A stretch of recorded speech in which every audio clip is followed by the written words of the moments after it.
Bună, numele meu este Andreea Gârba și îți mulțumesc că ai ales să vizionezi acest video. Sunt psiholog clinician și formarea mea de bază este în terapie cognitiv-comportamentală. În cadrul procesului terapeutic, de multe ori folosesc și tehnici specifice unor alte abordări, astfel încât să răspund nevoilor persoanei cu care lucrez.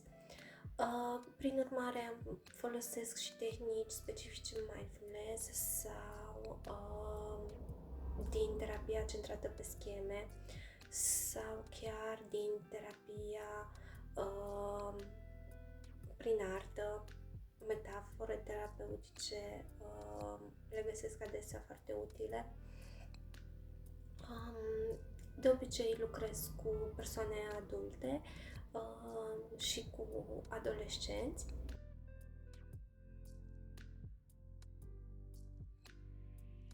Mi-am dorit încă din școala generală să devin psiholog, eram foarte pasionată de tot ceea ce înseamnă psihologie criminalistică, încă sunt.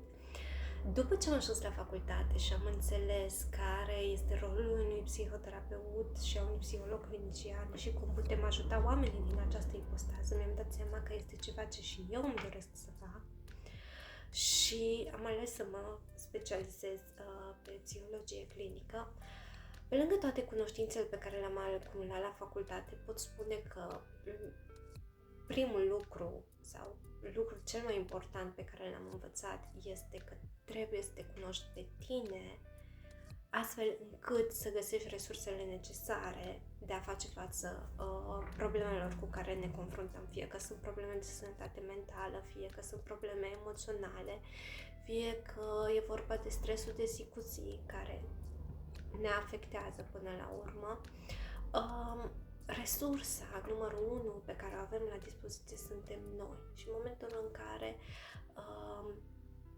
ne cunoaștem pe noi, ne înțelegem pe noi, știm de ce reacționăm într-un anumit fel sau de ce unele lucruri ne afectează atât de tare și altele atât de puțin, atunci cred că avem cu adevărat măiestria, dacă pot să spun așa, de a face față problemelor cu care ne confruntăm.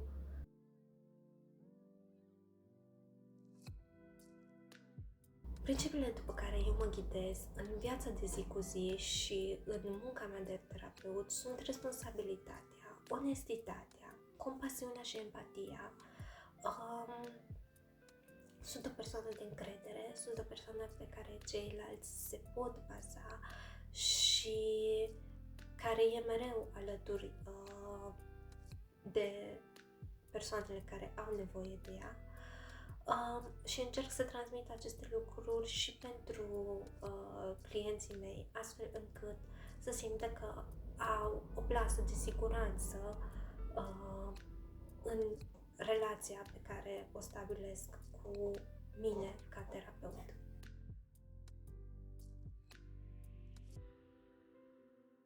Succesul terapiei depinde în mare măsură de relația pe care terapeutul și clientul o formează. Este o relație bazată pe autenticitate, pe empatie, pe ghidare și colaborare.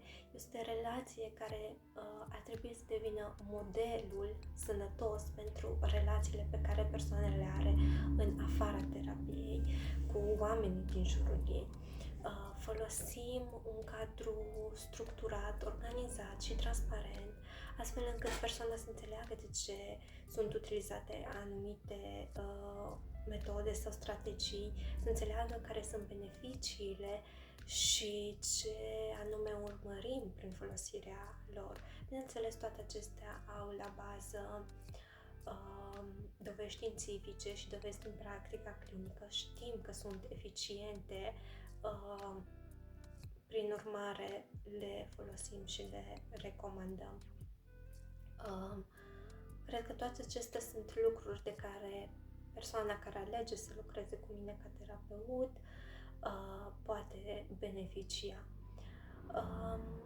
Îți mulțumesc pentru atenție și te aștept la terapie.